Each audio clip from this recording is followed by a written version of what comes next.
Hello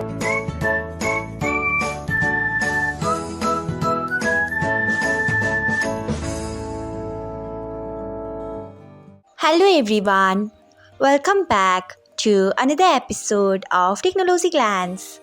Today, in this video, I'm going to guide you through how you can turn on data saving mode on YouTube.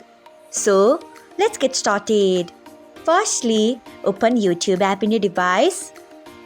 Then tap on profile icon if you haven't. Next, tap on settings. After that, tap on data saving.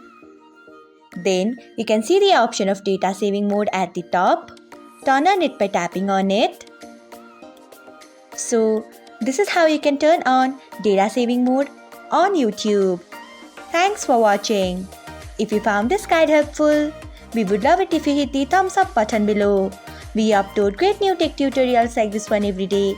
So do not forget to subscribe to our channel and hit the bell icon so that you'll never miss another update.